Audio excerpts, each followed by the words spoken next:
So today, we're going to talk about a guy who didn't just run a football club, he completely rewired its DNA.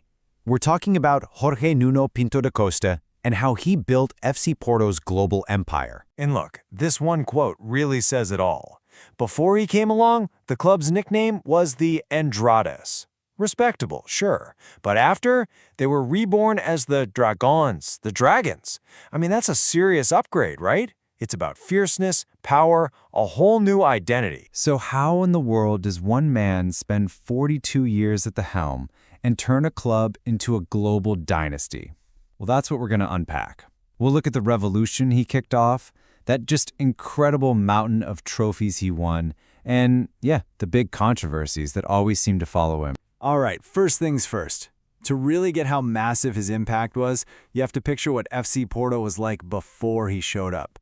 Now, they weren't exactly a disaster, but they were a long, long way from the powerhouse they became. Just think about this number, 16.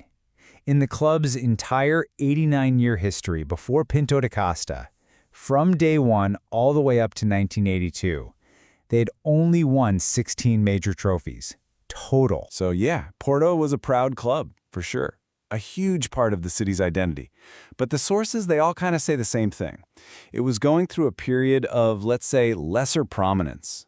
It was a big deal regionally, but on the national stage, it was often living in the shadow of the big clubs from Lisbon. And then, April 23rd, 1982. You can basically circle that date on the calendar because that was the day everything, and I mean everything, changed. Not just for Porto, but for all of Portuguese football. So who was this guy? He wasn't some outsider, some rich businessman. Pinto da Costa was a true believer, a die-hard fan who'd already been working his way up inside the club for years. And when he ran for president, he didn't just win, he absolutely crushed it. We're talking 95% of the vote. And his platform was so clear, so simple. I will build a Porto that can finally take on the best in Europe. And this was literally his campaign slogan. It's so direct, right? No fluff. He was speaking right to the heart of what the fans craved. More than just local bragging rights. They wanted glory. And boy, did it work. And here's the thing, he didn't just keep his promise, he blew it completely out of the water.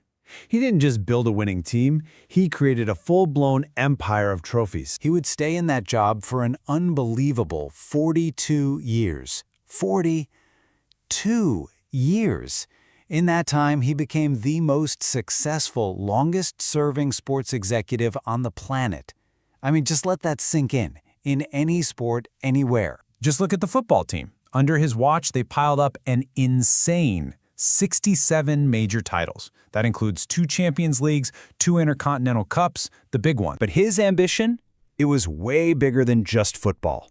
You look across all the club's other sports. We're talking roller hockey, handball, you name it. And under his leadership, FC Porto hauled in over 2,400 trophies. It became this incredible multi-sport juggernaut. And this right here, this chart just puts it all into perspective. It's so stark. On one side, you have the club's first 89 years, 16 titles. On the other side, you have his 42 years, 67 titles. The numbers are just staggering. It's a completely different club. But, and this is a huge but, this golden age wasn't all sunshine and trophies. His entire reign was shadowed by some really serious controversies that, to this day, define how people see it. The biggest and most damaging scandal was known as Apito Dourado, which means the golden whistle.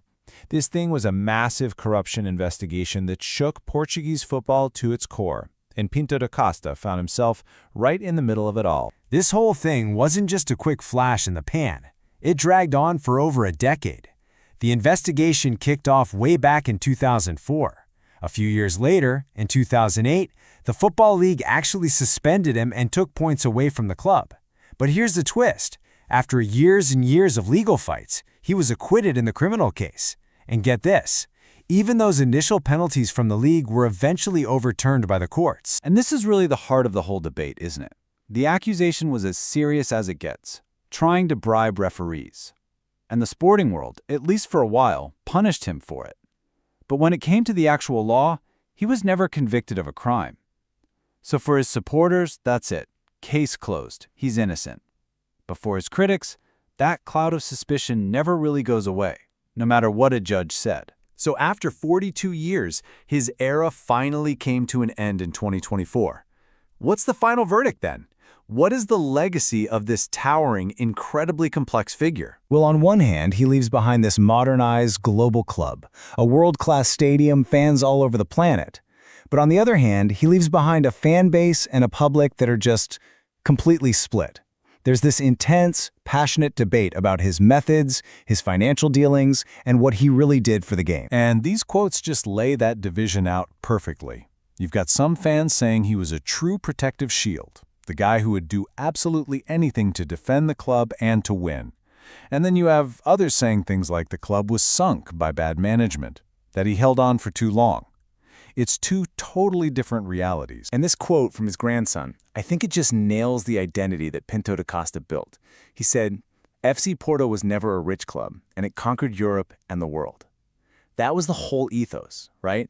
That a fierce will to win, a fighting spirit, that it could beat money every single time. And he was a master storyteller, right to the end. In his book, he left this one final wish for when his time does come. He said, I don't want to see anyone dressed in black. I want to see you dressed in blue. Even in thinking about his legacy, he's shaping the narrative.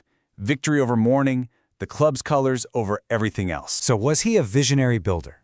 A controversial ruler? The truth is, he was probably both. His legacy isn't some simple story with a hero and a villain. It's this complicated, tangled web of incredible glory and deep controversy. And the final verdict? Well, that's probably still being written and argued over by the fans themselves.